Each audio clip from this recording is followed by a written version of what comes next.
você que nos acompanha para mais um episódio do podcast Vivi e Aprendi. Esse é o episódio de número 24, com o apoio cultural de LD Espaço Odontológico. Não sei se você já sabe, mas todo sábado, às 10 da manhã, um novo episódio vai ao ar em parceria com a rádio Porto Gravatá.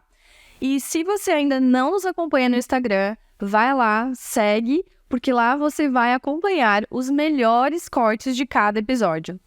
E o meu convidado de hoje tem uma história que daria, sem dúvida nenhuma, um enredo de novela. Eu vou apresentar para vocês, então. O meu convidado é Leonardo de Souza, né? O Leonardo, ele tem uma história que precisava muito ser compartilhada. Eu não o conhecia, eu estou conhecendo o Leonardo pessoalmente pela primeira vez. Ele está aqui por intermédio de um amigo meu que contou a história do Leonardo. E me tocou demais, tocou todas as pessoas que estavam naquele momento, naquele lugar. Porque o Leonardo, ele é uma pessoa que, diria que nadou contra a corrente a vida inteira e traz uma grande lição, traz um grande exemplo. Eu tenho certeza que vai tocar o seu coração também toda essa história que ele vai compartilhar. O Leonardo nasceu em Urubici, teve uma infância bastante difícil, ele vai contar esses pormenores pra gente. Veio morar em Grão-Pará, começou a trabalhar com toda a dificuldade. Na adolescência, passou por um momento ali bem inesperado, que novamente tirou as expectativas de um futuro melhor. E chegou um momento que ele disse, não é isso que eu quero para mim, eu quero fazer algo diferente. O Leonardo começou a estudar sozinho, depois de ter parado de estudar, encarou um vestibular, e ele vai contar pra gente que ele vai se tornar em breve um profissional aí que vai fazer diferença no mundo. Eu vou só deixar no ar, não vou contar detalhes, vou deixar para ele contar tudo isso. Leonardo, a gente conversou várias vezes e foi super difícil você chegar até aqui, né, dentro da sua rotina, da sua vida, como ela está hoje. Você está morando em Criciúma hoje. Então eu quero te agradecer muito, porque eu sei que você também fez força para estar aqui. Muito obrigada por você vir aqui, por você vir compartilhar a sua história. Seja bem-vindo ao Vivi e Aprendi. Muito obrigado pelo convite, tá? Para mim é uma honra estar participando, poder levar a minha história para mais pessoas, para que as pessoas reflitam um pouco sobre o que é a vida, sobre necessidades básicas, sobre tudo que diz respeito ao que a gente hoje conhece como felicidade, né? E objetivos. Então, tô aqui para contar um pouquinho da minha história. Olha. Então já vamos começar contando a tua história. Fala um pouquinho pra gente, então, como que era a tua infância lá em Urubici? Você tinha quantos irmãos? Como é que era a tua vida? Como começou toda a história do Leonardo lá? Então, como é que o Leonardo começou na vida? Nós morávamos, na verdade, quando eu sou natural de Urubici, porque Rio Rufino, que é a minha cidade natal, ela pertencia ainda a Urubici naquela época. Depois emancipou, então eu sou natural realmente de Rio Rufino, que é uma cidade bem menor que Urubici, tem 2.000 habitantes. Então, uma cidade bem pequena, vive da agricultura. E nós sempre trabalhamos na agricultura mesmo, na agricultura, plantação de fumo, essas coisas assim, relacionadas a esse tipo. Nós morávamos no interior, eram tempos bem diferentes do que a gente conhece hoje. Então, hoje, uma infância normal, as crianças brincam, tem tecnologia, agora tá aí a inteligência artificial. Então, hoje as crianças têm um pouco mais de, sei lá, de conteúdo, eu diria, do que a gente tinha naquela época. Então, naquela época, pra gente, apesar das dificuldades, eu considero como um tempo bom, porque a infância a gente é muito inocente, né? A gente tem uma inocência, assim, que eu acho que a gente deveria levar isso para a vida, mas a gente acaba perdendo um pouco ela ao decorrer do tempo. A gente, então, a gente plantava fumo, meu pai e minha mãe eram casados, tenho 2 irmãos mais velhos e 3 irmãs mais novas. A minha mãe nunca teve tempo para ficar de fato cuidando da gente, né? A gente dependia a gente não tinha dinheiro para pagar as pessoas para trabalhar, então a gente acabava que a mãe e o pai é que tocavam tudo. A gente teve uma infância assim que foi um pouco conturbada por conta do meu pai, né? Ele era alcoólatra, era agressivo, batia na minha mãe. Então, são lembranças assim são lembranças ruins, mas que motivaram a me fazer uma pessoa melhor, sabe? Eu tirei isso como exemplo. Eu acho que todos os outros irmãos também que vivenciaram isso, tiveram isso como exemplo, sabe? De como não ter uma família, sabe? De como não formar uma estrutura. Mas, enfim, a gente tinha pouca coisa, nós não íamos no supermercado, nós não íamos comprar roupa. Então, nós realmente éramos pobres. O dinheiro que nós ganhávamos, assim, porque era por produção, por safra, então acabava aquele dinheiro, acabava o que a gente tinha, né? Nós tínhamos que nos encontrar numa solução para viver realmente, para não passar fome. Certo. Mas, infelizmente, meu pai gastava tudo com álcool, com mulheres, e a gente passou fome por muitas e muitas vezes, sabe? Foi uma infância difícil, assim. Quando começou tudo isso, nós tínhamos os 3 irmãos, né? Nós éramos em 3 irmãos ainda. O mais velho, que é o Eduardo, que hoje ele tem 36 anos. Para mim ele é uma fonte de inspiração, sabe? Porque ele é guerreiro, é batalhador, cuidou de nós, sabe? Então não tínhamos quem nos cuidasse, sabe? Sim. Então ficava a cargo dele. Sim. Cuidar o que ele podia fazer, na verdade, porque ele é uma criança ainda de 1 ano. Ô, Leonardo, e daí de repente a tua mãe resolveu dar um basta, saiu de casa, levou as tuas 2 irmãs menores e vocês ficaram com o pai de vocês. Isso, exatamente. Então, o que aconteceu? Eu acho que minha mãe, ela sempre teve um pouco de medo, né, de enfrentar, porque de repente ela se viu com 5 filhos, né? E 5 filhos, para você criar, não é bem assim, né? E de tanto ela apanhar também, a gente presenciava. Eu não sei, assim, das cenas que eu me lembro, eu não sei como ele não acabou matando a minha mãe, sabe? Nossa. Porque ele ficava muito agressivo. Então, chegou um tempo em que ela tomou uma decisão de sair de casa. Eu acredito, assim, que ela nos levou, claro, as minhas irmãs. Uma tinha 2 anos, a outra tinha 8 meses ainda. Então, ela acabou levando as 2 porque eram dependentes ainda, assim, bem dependentes dela, né? Ela acabou levando elas e saiu de casa. E nos deixou com ele. Pra gente, ele era uma pessoa, assim, boa. Ele não era uma pessoa má pra nós, sabe? Mas, pra minha mãe, ele sempre foi uma pessoa, assim, bem ruim. deixava faltar as coisas para beber. Então, quem nos alimentava muitas vezes era a minha avó, mãe dele, que morava perto lá de casa.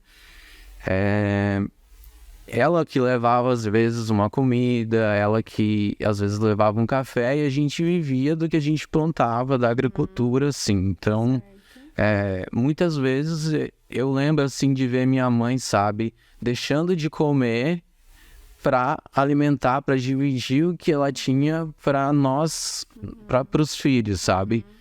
São cenas assim que me emocionam muito, por isso eu tenho um carinho muito grande pela minha mãe, porque eu sei, assim, tudo que ela passou, as dificuldades, porque tu tomar uma decisão de sair de casa e deixar os filhos para trás para tentar se livrar de uma pessoa, sabe? Eu acredito que é uma decisão muito difícil. E assim, foi uma atitude dela que ela acertou. E que acabou que depois de um tempo, nós ficamos com ele, ela foi morar com a minha tia, mas nós íamos visitar a dela, dava uns 8 quilômetros, assim, de distância. E como naquele tempo não tinha muito carro, era mais tranquilo, a gente podia ir pela estrada, e a gente ia nós íamos quase todo final de semana ver ela. Ô, Léo, então assim, ó, pra gente agora dar um pulo mais pra frente, tá? Não.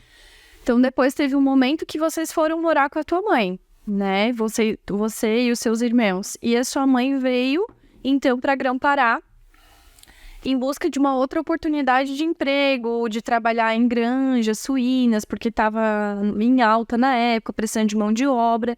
Veio a sua mãe e os 5 filhos ali para Grão-Pará. Então, um pouquinho antes disso, a minha mãe conheceu o meu padrasto. Certo. O meu ex-padrasto, porque agora eles não estão mais juntos.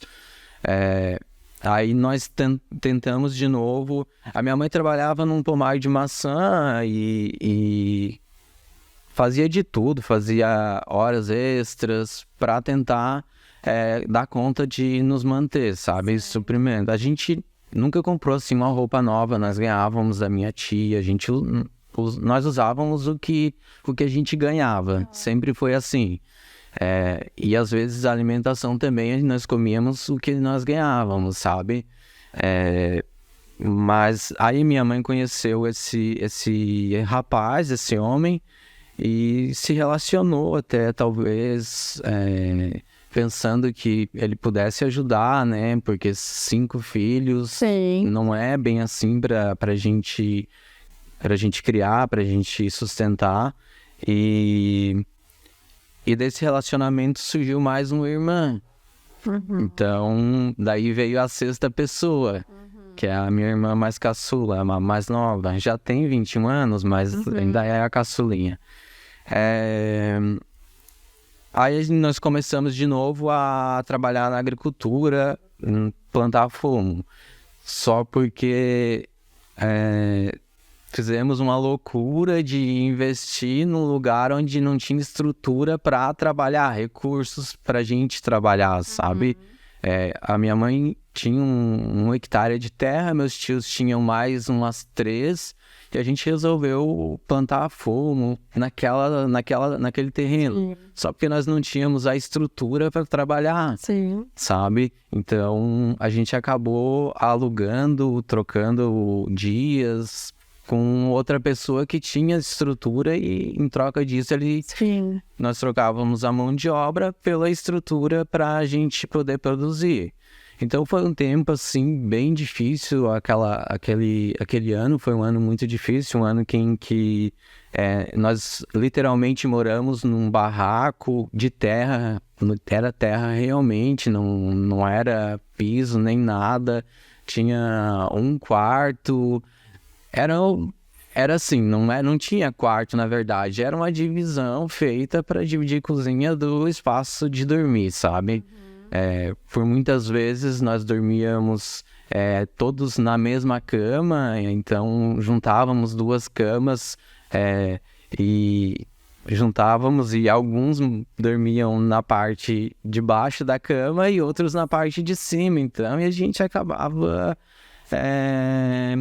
a gente acabava compartilhando, assim, as pequenas coisas que a gente tinha, né? Sim.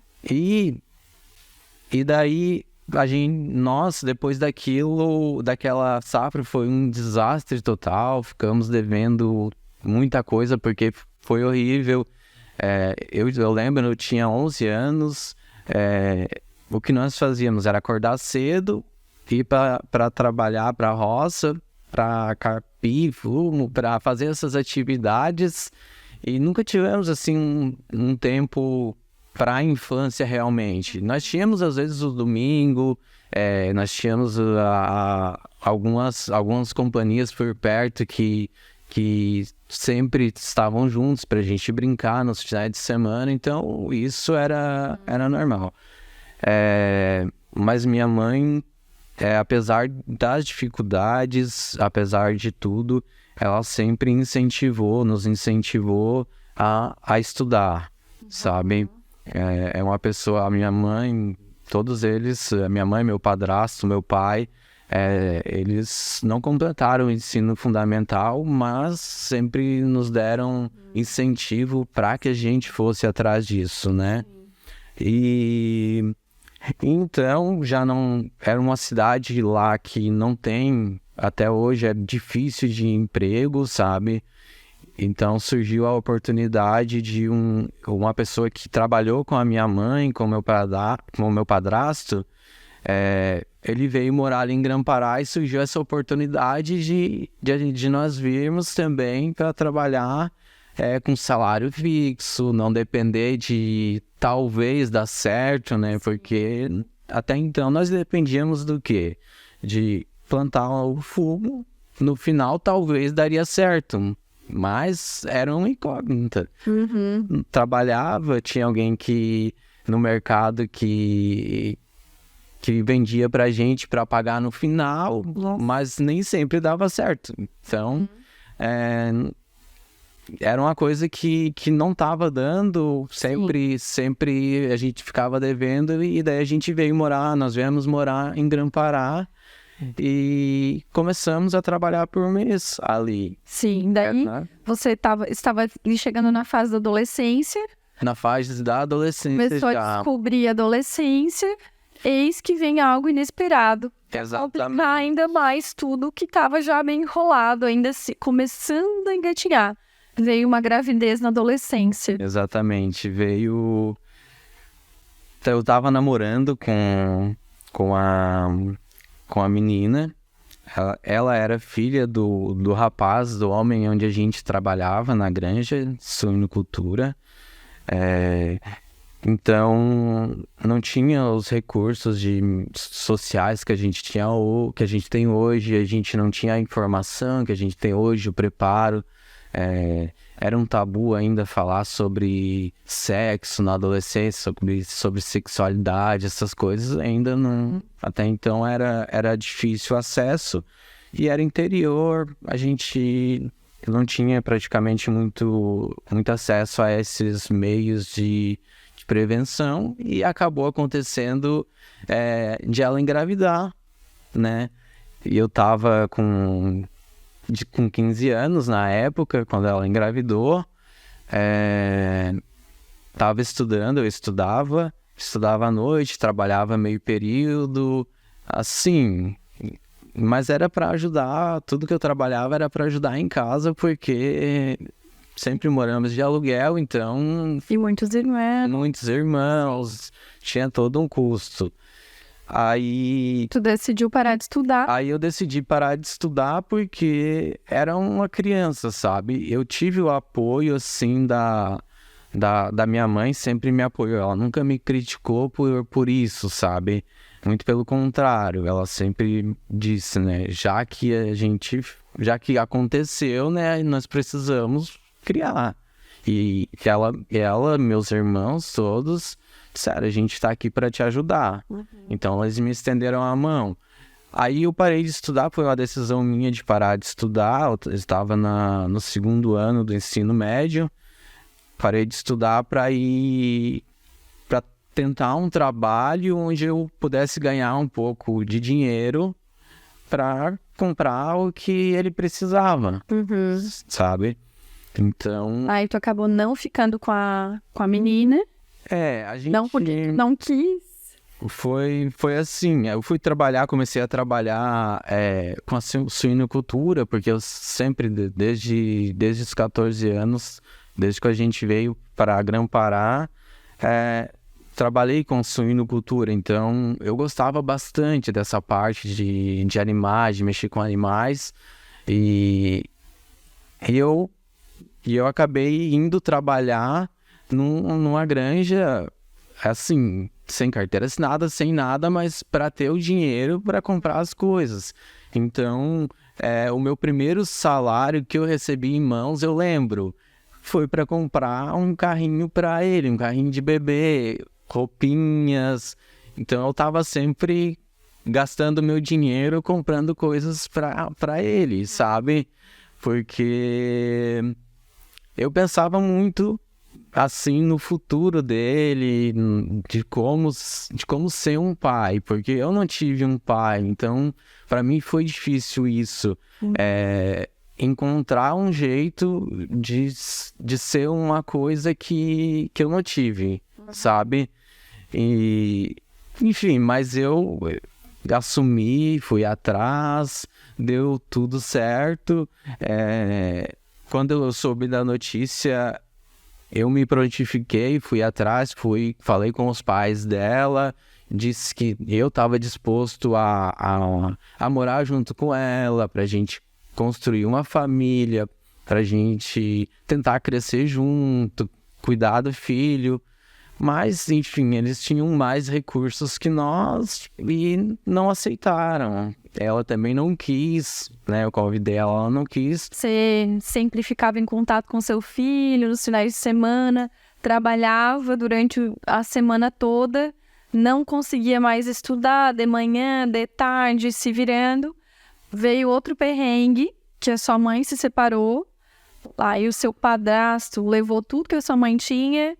Aí lá foi você de novo, dar suporte para sua mãe, achou outro emprego, trabalhava de garçom, dando suporte para sua mãe. Ou seja, mais uma tijolada que veio assim, que você teve que suportar. Agora eu te pergunto assim, o que aconteceu? Que gatilho foi? Que chave que virou na tua cabeça que te disse assim, eu não quero continuar nessa vida, eu preciso dar outro futuro pro meu filho, eu quero voltar a estudar, eu quero fazer o vestibular. Que gatilho foi esse? Porque, assim, muitas vezes nós estamos em ciclos, as pessoas estão em ciclos, estão tão no piloto automático, estão tão ali com a água no pescoço, só nadando para sobreviver, que não tem clareza de parar, tomar um fôlego e dizer assim, não, eu vou mudar a direção da minha vida. Foi isso que você fez nesse momento. Eu quero entender que gatilho foi esse e como foi essa decisão. Então, enquanto ele era criança, eu tentava aproveitar, me dedicar ao máximo, né, para ele. Eu nunca pensei, assim, em continuar o estudo, sabe? Em terminar o terceiro ano do ensino médio e fazer uma faculdade, alguma coisa do tipo, porque a gente estava acostumado a um padrão, trabalhar para os outros, sabe?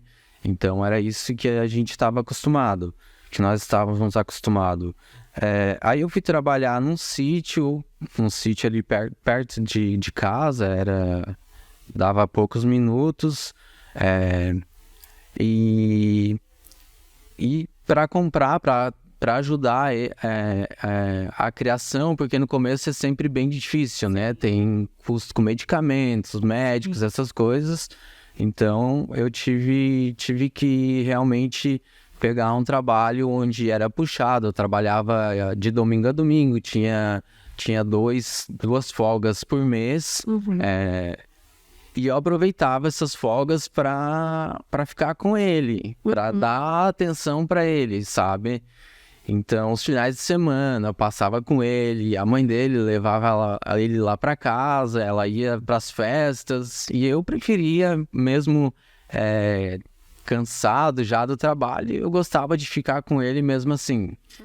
Então, eu me dediquei até uns 5 anos de idade dele, eu me dediquei a trabalhar para ele, sabe? Só porque, o que aconteceu? Eu pensei assim, né? Poxa, eu não quero que ele passe o que eu passei, as dificuldades que eu passei.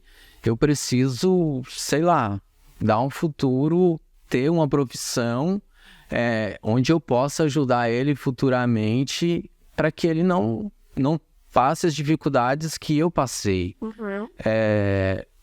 E isso tudo, acho que talvez ele foi o gatilho para que eu voltasse a estudar. Então, como eu trabalhava durante o dia, comecei a estudar durante a noite. Muitas vezes eu chegava no recreio, porque depois do recreio, porque não conseguia acabar o trabalho, o sítio, a gente sabe como é. Acaba só a hora que termina mesmo, então às vezes acaba passando do tempo. E mesmo assim eu continuei estudando. Aí terminou o 2º grau. Isso Aí resolveu fazer vestibular. Aí qual era o teu sonho de vestibular, assim? Então, eu não tinha assim em mente alguma coisa. Eu tinha já em mente que se fosse para mim fazer alguma coisa, eu queria fazer alguma coisa na área da saúde, na medicina veterinária, alguma coisa desse tipo. Daí eu comecei a estudar em casa por conta própria. Naquele tempo, hoje já tem mais conteúdos no YouTube, mas naquele tempo o YouTube ainda era uma novidade, né? Então, não tínhamos tanto acesso assim à informação como a gente tem hoje, né? Mas eu comecei assim do zero. Meio-dia eu ia ler um livro, no intervalo do meio-dia, que eu tinha 1 horinha ali, eu ia ler um livro. Eu chegava em casa depois da escola, 10 horas da noite, eu ia estudar, ia ver alguma coisa diferente. Então eu ficava às vezes até 2 da madrugada, 3 da madrugada. No outro dia acordava às 6 da madrugada. E no final de semana eu tirava meu tempinho para ficar com meu filho, para aproveitar a infância, sabe? Porque eu não tive isso e eu acho que era importante para ele, sabe? Esse carinho. E eu acho que isso foi o gatilho para eu focar em fazer um vestibular, tentar alguma coisa diferente. Certo.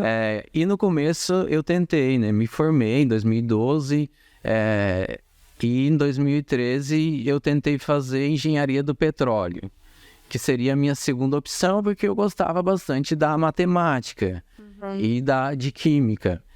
Só porque eu passei na estadual e era em Balneário Camboriú. Daí eu fui, fiquei lá quase um semestre, só porque eu percebi que nem tudo é de graça, sabe? Apesar de ser estadual, não precisar pagar o curso, tem muita coisa por trás que demanda um custo que eu não tinha como continuar, como pagar. A princípio eu fui porque eu pensei que eu iria conseguir uma bolsa, alguma coisa que me ajudasse, sabe? Não aconteceu. Falei com a minha mãe, não vai mais dar certo porque eu não tenho dinheiro. Aí minha mãe também teve bastante atrito com meu padrasto, porque até então só tinha mais eu de homem em casa e as minhas irmãs pequenas. Aí ele também começou a beber, discussões. Aí eu deixei tudo e vim para casa para ficar com a mãe, sabe? E continuou estudando. Continuei estudando. Aí quis focar em medicina. Aí eu pensei, opa, eu quero alguma coisa mais na área da saúde. Daí eu acho que minha mãe também sempre confiou muito em mim, porque eu sempre tive uma cabeça assim, uma cabeça boa para as coisas, sabe? De não tentar se prejudicar, de fazer as coisas o mais certo possível. Foi o que minha mãe me ensinou, sabe? A ser uma pessoa que tem um caráter bom em ajudar o outro, essas coisas. E nessa volta do curso da engenharia do petróleo, eu acho que a minha mãe, ela se encorajou de novo, por me ter ao lado dela, ela se encorajou e de novo ela saiu de casa e deixou o meu padrasto que ele bebia muito, também ameaçava de matar todo mundo. Foi um trauma, assim, pra mim foi um trauma, porque eu fiz várias provas de vestibular em que ele chegava bêbado e eu não conseguia dormir, e no outro dia eu tinha que estar disposto para fazer o vestibular, só porque eu não conseguia, me dava sono durante a prova, porque eu não dormia à noite, preocupado. Poxa, a pessoa bêbada, ela pode ser capaz de qualquer coisa. Enfim, a minha mãe se separou e eu virei o líder da casa, mas então eu tive uma infância onde eu tive que trabalhar aos 11 anos, não tinha muito tempo para brincar. Depois eu tive uma adolescência onde eu tive um filho, tive de novo que assumir a responsabilidade, e chegou nessa hora ali dos 18 anos, eu tive de novo que assumir uma casa, Sim. Um compromisso. Então, coube a mim a responsabilidade de lidar com toda aquela situação de separação. E como o meu padrasto, ele brigava, às vezes brigavam com a minha mãe, ele tinha o costume de o quê? Vender o que era velho e comprar alguma coisa nova para casa. Então, quando eles se separaram, eu que intermediei tudo, né? Não... Fiquei responsável de conversar com ele, dessas coisas. E ele simplesmente disse que as coisas eram dele, e realmente foi ele que comprou, só porque ele vendeu as nossas velhas. Sim. Então, a gente chegou a um acordo de que não daria mais certo com a minha mãe, e que se ele quisesse ficar com as coisas, nós comprávamos outras coisas novas, o básico, né, pelo menos, e ele ficava na casa com as coisas dele. Mas, enfim, a gente conversei bastante com ele, e daí a gente ficou acertado que, então, ele saía de casa e nós voltávamos para casa com a família e ficávamos com as coisas, e eu pagava para ele, então, né? Naquele tempo, foi 7 mil. Ele vendeu, assim, as coisas que ele tinha por 7 mil reais. Era bastante dinheiro na época. E aí, eu tinha começado a trabalhar numa indústria de ataúdes, de caixão. Daí, o homem que eu trabalhava no sítio, ele foi atrás de mim, porque ele gostava muito do meu trabalho. Eu sabia trabalhar do início ao fim do ciclo de produção. Então, eu não queria, porque não dava tempo para estudar, para me dedicar às coisas. Então, eu fiz uma proposta para ele que foi assim, meio que para ele recusar, mas ele acabou não recusando, sabe? Então, eu fiz uma proposta por um preço muito mais alto, o dobro do que eu ganhava antes de sair para estudar, e trabalhava só até umas 3, 4 horas da tarde para ter um tempo livre para me dedicar ao estudo, porque realmente daí eu foquei, eu disse, eu quero medicina e vou focar na medicina. Então também teve essa questão de ter que ajudar mais em casa, de ser o líder, de conduzir tudo isso, sabe? Aí, Léo, tu resolveu então, tu conseguiu um emprego que te deu mais liberdade para estudar um pouquinho mais, focou nisso e tu foi estudar por conta própria para vestibular. Isso. E aí, estudando, focado, dedicando qualquer tempo livre que tu tinha, acordava mais cedo, meio-dia, nesse intervalo. E aí veio o resultado do vestibular, depois de várias tentativas. Em que vestibulares você passou? Então, eu prestava vestibular sempre, nunca prestei para particular porque eu não tinha dinheiro para pagar um vestibular particular. Então, eu prestei para UFSC, fazia o Enem e UFSC. O Enem e UFSC todos os anos. Estudava por conta, investia bastante em materiais, sabe? Apostilas. Não, esses Que esquemas. eu encontrava numa livraria que estava escrito vestibular, eu comprava, sabe? Porque para mim eu lia aquilo e era sempre gerando conhecimentos. E, enfim, depois de tantas tentativas, eu ficava um pouco decepcionado com os meus resultados no começo, porque eu sempre tive muita dificuldade em escrever na redação. Sempre foi a minha pedra no caminho, a tal da redação, que tem em todo vestibular.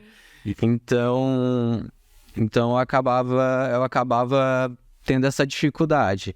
E eu acabei focando mais, né, nesse tempo que eu tinha mais livre, como eu já tinha estudado um pouco mais as outras matérias, eu acabei focando na redação.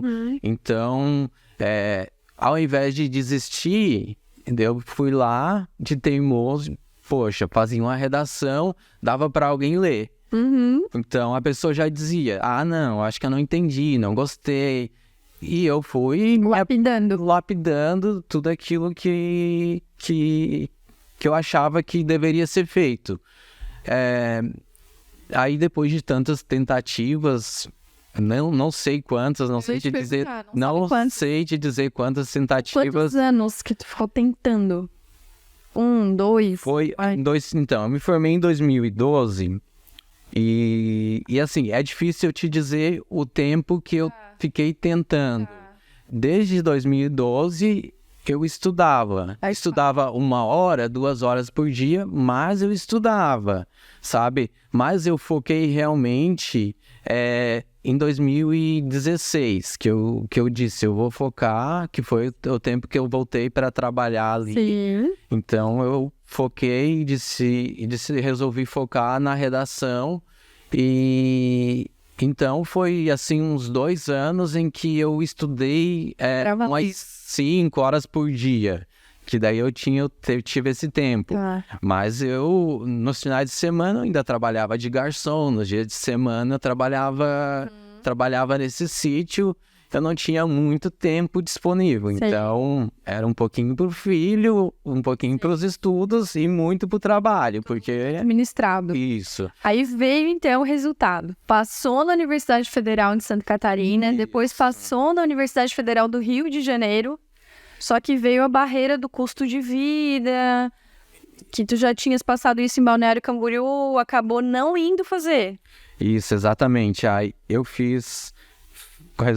eu fazia sempre o vestibular da UFSC e do Enem. E do Enem eu sempre ia bem, mas na redação era sempre 600, 560, sempre me deixou decepcionado. Até que teve um ano que eu vou focar na redação e revisar algumas matérias. Aí eu prestei pro vestibular para a UFSC e acabei passando no vestibular da UFSC. Só porque Florianópolis, eu já tinha experiência de Balneário Camboriú, Florianópolis não é diferente, né? O custo de vida é lá em cima, é muito alto, apesar de ser público, de graça, não é de graça, é só ilusão, né? É uma ilusão de que é de graça.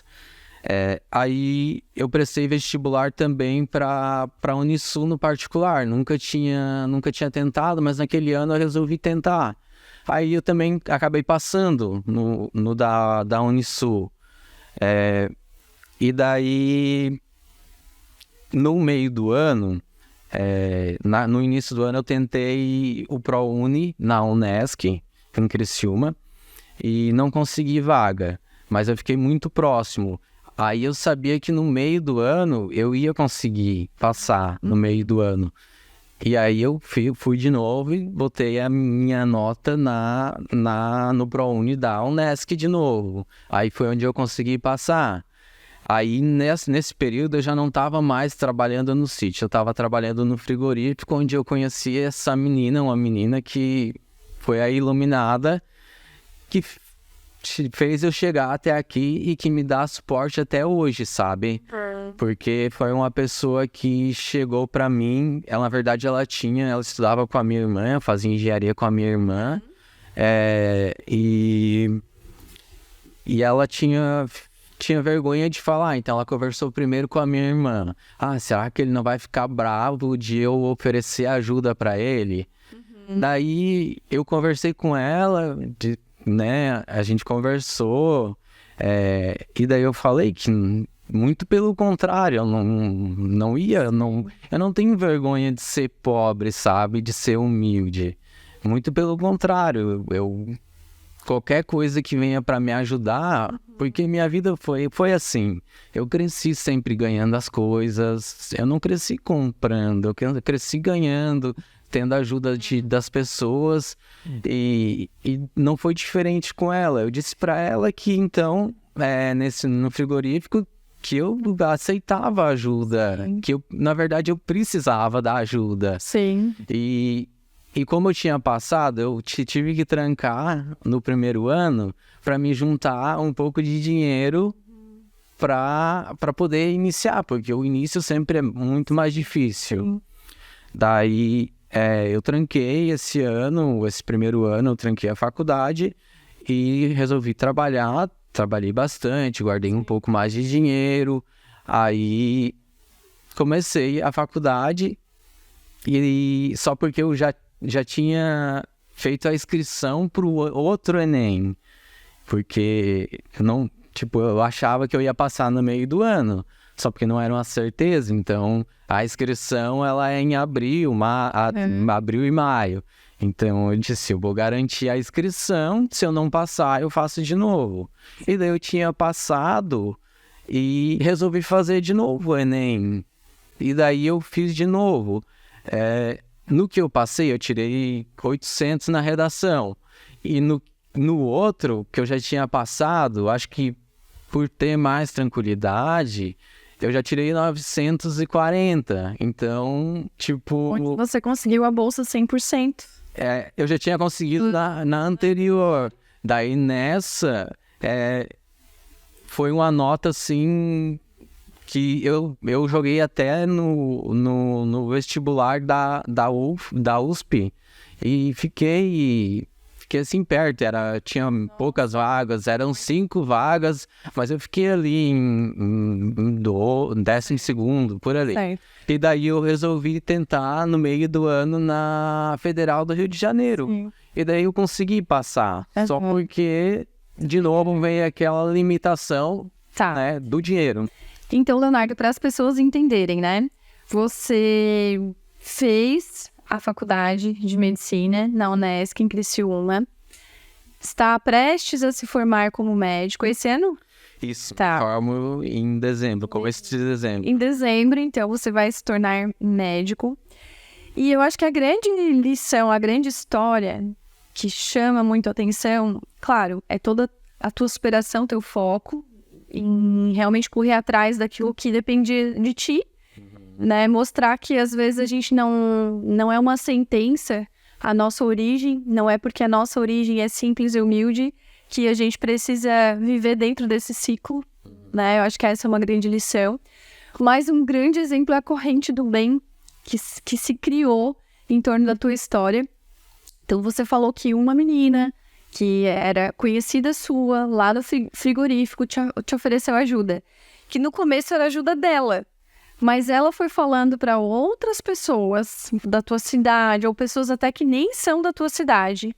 As pessoas se sensibilizaram com a tua história e hoje várias pessoas, não sei quantas pessoas são, essas pessoas contribuem um valor para ela e ela repassa para ti mensalmente para que tu consiga conquistar o teu sonho. Então, essas pessoas, por algum motivo, acreditaram que você é uma pessoa do bem, que você é uma pessoa merecedora. Então, eu sei que você não conhece essas pessoas, que você nunca conversou com elas, mas existe uma grande chance dessas pessoas assistirem esse episódio. Então, eu queria te dar agora a oportunidade de falar algo para essas pessoas que acreditam em ti, que acreditam na tua história e que querem que tu... e que estão fazendo essa corrente do bem acontecer. Então, eu sempre tive curiosidade de saber quem são essas pessoas. Essa menina que começou a corrente, ela nunca mediu esforços para tentar que eu continuasse. Então, ela tá sempre em contato comigo. Ela corre atrás, sabe? Sem ela, realmente, eu não tinha chegado aonde eu cheguei. E é uma corrente que ela criou assim. Eu quero agradecer, eu realmente queria conhecer essas pessoas e agradecer de coração o que elas fazem por mim. Assim, eu digo que não precisa, sabe, um valor absurdo de cada pessoa, mas sim a cooperação de todos com um valor pequeno. Porque se 1.000 pessoas ajudam com R$1, dá R$1.000. Se uma pessoa ajuda com 500, dá R$500. Então, o que me chama a atenção é que essa corrente, ela vai aumentando, e sabe, é uma ajuda que, nossa, eu não tenho palavras assim para descrever, para agradecer essas pessoas. Realmente eu quero conhecê-las quando eu me formar, eu quero conhecê-las, eu quero agradecer muito, muito pela ajuda que elas me dão, o suporte que todo mês, não teve um mês até hoje que eles não me ajudaram. Então, assim, eu cheguei até onde eu cheguei pela ajuda deles. Se não fosse essa corrente, eu teria que ter trancado de novo, trabalhado mais um pouco. Talvez eu estivesse na metade ainda do curso. Enfim, eu, assim, sou muito grato. Eu queria dizer que esse projeto, essa corrente, ela não vai morrer. Eu vou fazer questão de continuar essa corrente, porque foi muito importante para mim, eu sei que vai ser muito importante para as outras pessoas. Sim. É uma coisa que sei lá, a minha mãe, ela sempre me ensinou a ser grato pelas pessoas que ajudam a gente, e também me ensinou que a gente deve sempre ajudar o próximo, que a gente deve respeitar. Ela me ensinou muitas coisas e a gratidão que eu tenho por essas pessoas é enorme. Sabe, Leonardo, uma dessas pessoas eu também não conheço, eu só soube, né? Porque eu conheço uma dessas pessoas. Você está aqui hoje por causa de uma dessas pessoas, que é meu amigo. E que fala de ti, assim, com muito orgulho. Olha só, vocês nem se conhecem. E ele me contou que tem uma pessoa que te ajuda também, que é um médico que foi ajudado a se formar. Então... Ou seja, ele já está continuando a corrente do bem dele para a sua corrente do bem. E eu tenho certeza que você também vai dar a continuidade dessa corrente do bem. E, Leonardo, tem um livro que se chama Os Segredos da Mente Milionária, do T. Harv Eker. E ele fala muito assim, ele tem uma lição que ele diz assim, que a gente tem que acreditar em concretizar algo, em realizar um sonho, em começar algo novo, em ousar, mesmo a gente não tendo aquele recurso financeiro para fazer aquilo, porque quando a gente acredita, quando a gente entrega, quando a gente confia, quando a gente visualiza, os recursos vão surgir. E a tua história é exatamente isso. Porque quantos vestibulares você fez, não deu, mas você foi lá e fez de novo. Você foi lá e fez de novo. Até que chegou um momento em que os recursos, de alguma forma, surgiram. É a mão de Deus, é a mão do universo, é essa corrente do bem. O que você acredita? Eu acredito que a pessoa, quando ela demonstra a simplicidade dela, eu acho que aceitar uma condição de vida de que você não tem dinheiro, mas você tem uma oportunidade. Eu acho que as pessoas reclamam às vezes das oportunidades. Querem várias.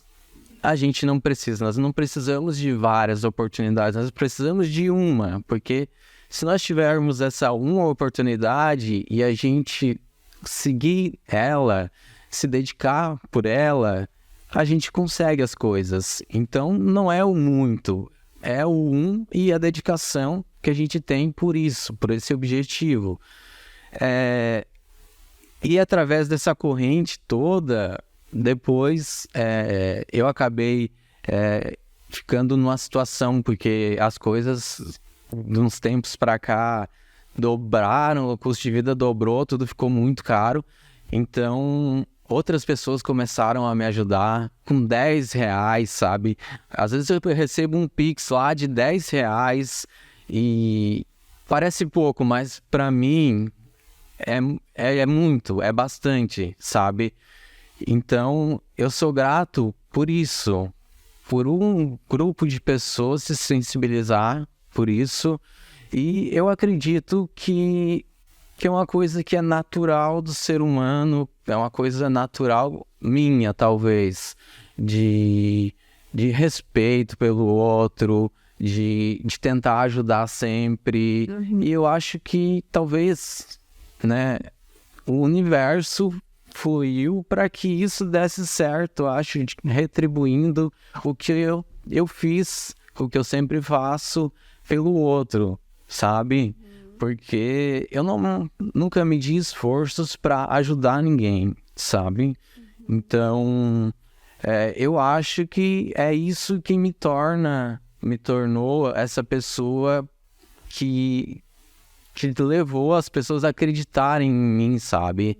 Porque muitas vezes eu pensei em desistir, porque eu chegava o vestibular no domingo à tarde, eu chegava e na minha cidade, ali em Grão-Pará, eu via os colegas da mesma idade que eu sorrindo, no bar, bebendo, e eu lá cansado de uma prova. Eu pensava, poxa, será que eu tô fazendo alguma coisa errada? Será que eu não tô perdendo meu tempo fazendo essas provas e o pessoal tá aí aproveitando a vida, rindo, se divertindo, e eu deixo de ir em festas, eu deixo de...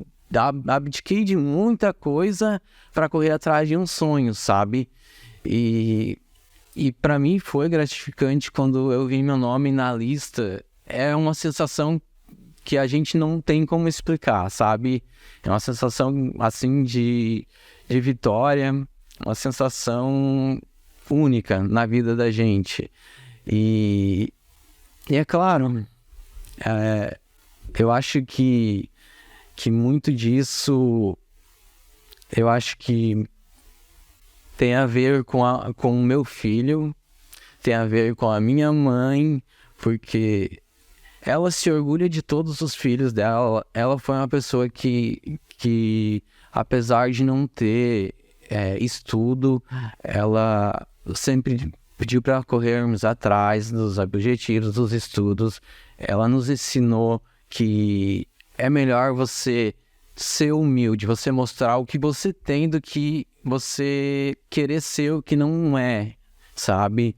Porque eu acredito que o simples é o que encanta. Não é a riqueza, não é o luxo, não é... Autêntico, com o seu jeito.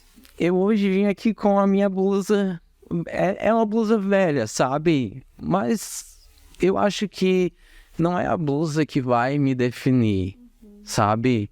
É o meu eu, é a verdade que existe dentro de mim, tudo que eu aprendi, tudo que eu pude reproduzir. Então, sabe, essa corrente, aquela que começou lá, ela continua. Eu, às vezes, recebo Pix de 10, 15 reais e tá tudo bem, sabe? Eu agradeço a pessoa. Eu sempre falo para as pessoas que elas não estão me ajudando à toa. Que um dia eu vou conseguir retribuir isso para essas pessoas, seja com uma consulta, seja com alguma coisa Sim. de graça. Eu não tenho uma ambição por dinheiro, sabe? Eu tenho uma ambição por formar uma família, por encontrar uma pessoa boa para compartilhar comigo os momentos. Eu ainda quero ter mais um filho, sabe? Coisas desse tipo que eu ainda sonho. Claro que eu não me imaginava com 33 anos, ainda estudando, ainda dependente de outras pessoas. Eu me imaginava já casado, com a minha família. Infelizmente não aconteceu, mas paciência, né? Eu acho que a gente tem que deixar o tempo fazer a parte dele. Mas você também não te imaginava médico? Eu não me Você imaginava. tem 10 anos. Eu não me imaginava médico, ser um médico assim. Eu acho que quando a gente é criança, a gente se pergunta para toda criança, na inocência, a maioria delas pensa em ser professor, porque é o que encanta, né? Sim. Ensinar, né? E eu, graças a Deus, tipo, eu aprendi muito estudando. Foi um tempo que não foi em vão. Então, eu namorei uma época com a menina e ela tava 10 anos sem estudar, sem fazer nada. Então, eu falei pra ela, não, ela trabalhava assim por mês numa empresa, ganhava um salário pouco. Eu disse, corre atrás dos teus objetivos. Todas as pessoas que estão comigo, eu quero que elas sejam mais do que elas prosperem, sabem? Que elas prosperem, que elas acreditem em si. Porque é isso que as pessoas têm que fazer. Elas têm que acreditar em si mesmo, sabe? Sem olhar para a dificuldade. É claro que tem a dificuldade. As coisas não vêm assim do nada. Mas a gente tem que enfrentar a dificuldade de frente mesmo, sabe? E armado.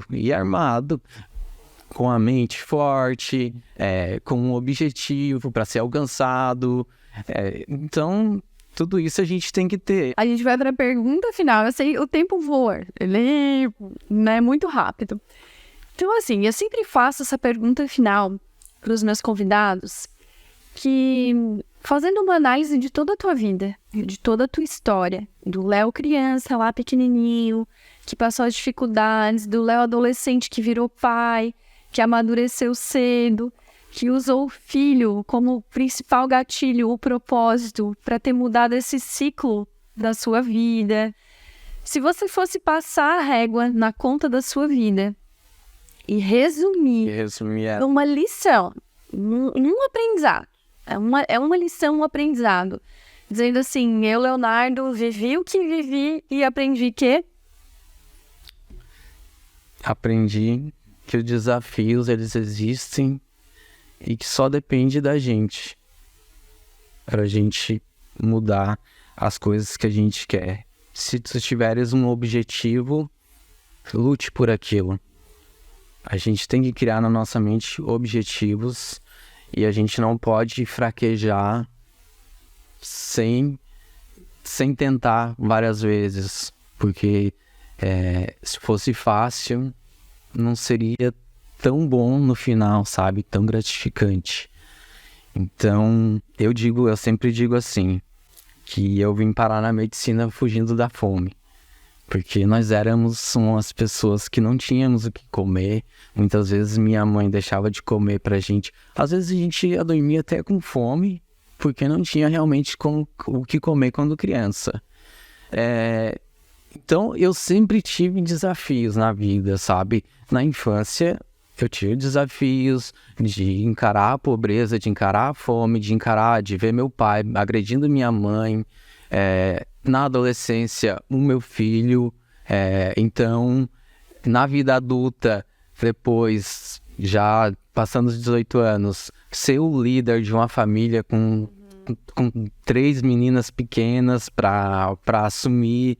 Então, a minha vida foi marcada por dificuldades. E eu acho que isso é que me motiva, sabe, a continuar. Porque eu sei que depois da dificuldade a gente vence, e é uma sensação que a gente não tem como reproduzir, sabe? Muito bem. É uma sensação muito boa. E tanto que as pessoas, às vezes, elas me dizem, tu pode me ajudar com alguma coisa? Eu disse, posso, claro que eu posso. Minha irmã me pediu ajuda, me ajuda a estudar, para mim também passar em medicina. Sim. E aconteceu. Ela passou? Esse ano eu ajudei ela, ensinei, porque a redação era meu ponto fraco, e hoje é o meu ponto forte. Olha. Então eu ensinei ela a como começar, como modelar, formar ideias, terminar. E foi onde ela conseguiu até uma nota melhor que a minha. Olha, quando os pupilos estão ficando melhores do que o professor, é porque o professor está realmente sendo bom. Léo, então assim, você tem redes sociais, não? Então, quem quiser te acompanhar? Eu tenho um Instagram, é Leonardo Souza. Tá. Silva Souza. Leonardo Silva Souza. Eu tenho um Facebook que é Leonardo Silva, que é o que eu mais uso, assim. O Instagram, eu não publico muitas coisas, eu não sou de estar publicando coisas assim. Eu uso mais para seguir pessoas que tenham conteúdos, que me ajudem. Então dá para ver que o Leonardo tem muita mentalidade de crescimento, né? Não perde tempo com coisa fútil, foca o tempo com qualidade. E eu quero terminar então esse episódio de hoje com uma frase de Henry Ford, que diz assim: você pode acreditar que pode ou que não pode. De qualquer forma, você estará certo. Então esse foi o episódio de número 24, com apoio cultural de LD Espaço Odontológico. Obrigada e até o próximo episódio. Tchau! Tchau.